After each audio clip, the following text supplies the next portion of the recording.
Wakaf, nggak bisa dijual, nggak bisa diwarisin, nggak bisa disita.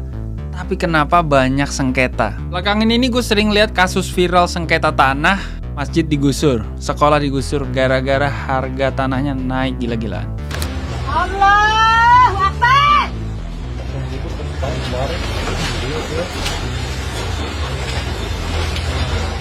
Niatnya kakek nenek kita mau nabung buat pahala.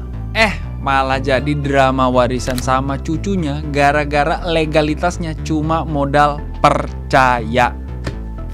Fasilitas publik yang udah dipakai orang banyak tiba-tiba mau dimusnahin hanya demi cuan. Pertanyaannya, dosa nggak sih? Secara moral lu lagi ngebongkar amanah lo.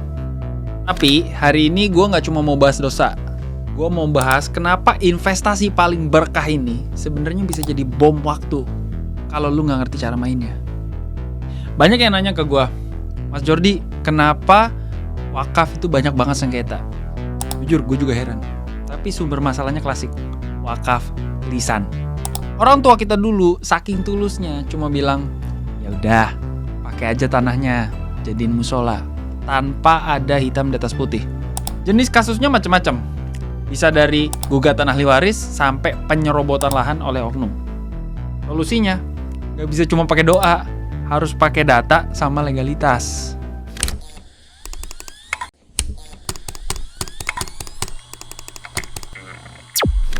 Tapi bentar ya, buat lu yang mungkin masih asing, sebenarnya barang apa sih wakaf itu? Dalam Islam, investasi akhirat itu ada macam-macam. Ada zakat, infak, sedekah. Tapi yang paling wah manfaatnya itulah sedekah jariyah atau wakaf. Secara bahasa, wakaf itu artinya menahan. Jadi artinya lu menahan suatu aset supaya nggak dijual, nggak diwariskan, nggak dihibahkan. Tapi hasilnya itu dilepas secara umum. Sejarahnya udah ada pas zaman Nabi Muhammad. Umar bin Khattab dapat tanah di Khaybar dan disaranin Nabi buat tahan pokoknya, sedekahkan hasilnya. Nah, kalau kita bedah sisi peruntukannya, wakaf itu dibagi jadi 3 jenis. 1. Wakaf khairi. Ini yang murni buat kebaikan umum dan manfaatnya jangka panjang. Contoh, masjid, sekolah, rumah sakit, sampai hutan atau sumur yang dipakai buat kesejahteraan masyarakat. 2. Wakaf ahli. Ini yang unik, karena wakaf itu biasanya buat publik. Manfaat wakaf ahli ditujukan untuk keturunan si pemberi wakaf, alias ahli waris. Kayak ada kisahnya Abu Talha. Dia ngebagiin harta wakaf untuk keluarga pamannya. Tujuannya, biar keluarga tetap terjamin ekonominya secara syariat dan legal. Yang ketiga, wakaf mustarak. Ini gabungan dari kedua wakaf tadi. Buat keturunan dapat, buat masyarakat umum juga dapat. Contoh, yayasan yang berdiri di atas tanah wakaf atau pembebasan sumur pribadi untuk warga luas. Konon katanya di Indonesia status hukum tanah wakaf itu paling sakti.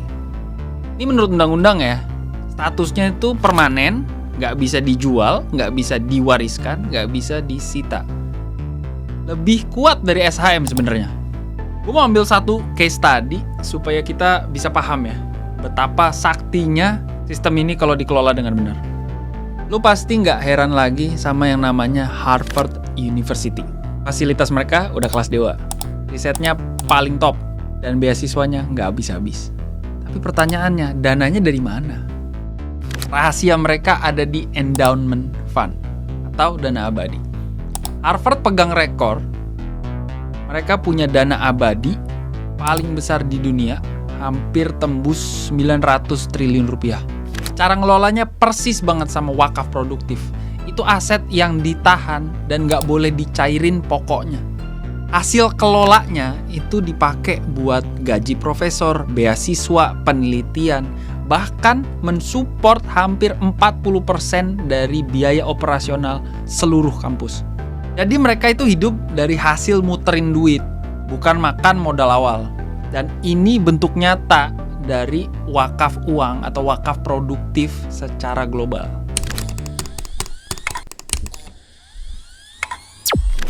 Sekarang kita ngomongin angka ya.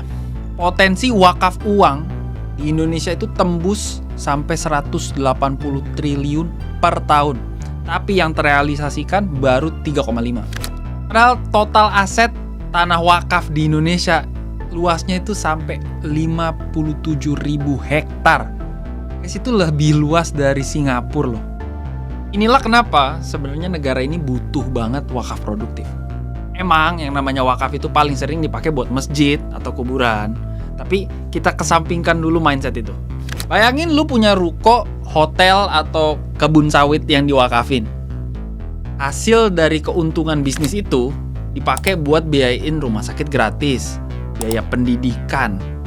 Pokok asetnya nggak boleh berkurang sepeser pun. Ini yang namanya mesin uang untuk rakyat.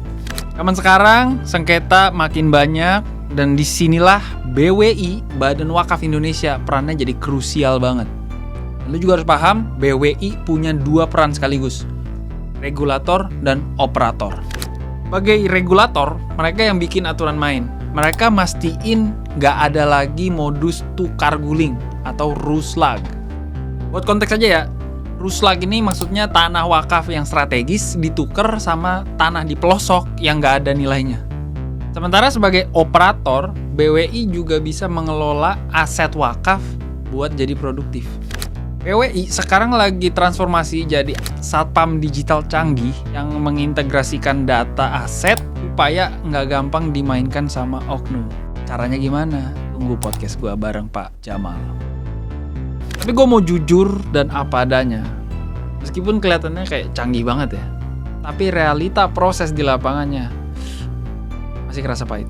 Karena pas peran regulator dan operator ini ketemu di lapangan, birokrasinya kadang-kadang kerasa panjang, ribet, bikin capek.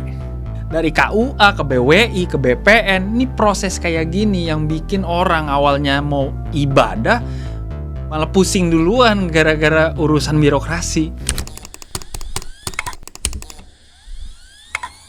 Untungnya sekarang pemerintah udah mulai ngasih solusi. Sistem dari Kemenak, BWI, dan BPN udah mulai diintegrasikan supaya mencegah sengketa dari tumpang tindih. Oke, kalau lo mau tahu regulasinya gimana dan prosesnya gimana, gue taruh di video yang gue pernah bikin di deskripsi. Silahkan dicek. Ramadan kali ini, cobalah kita shifting sedikit. Mulai stacking pahala. Kalau lo punya cerita sengketa tanah wakaf, komen di bawah. See you guys in the next video.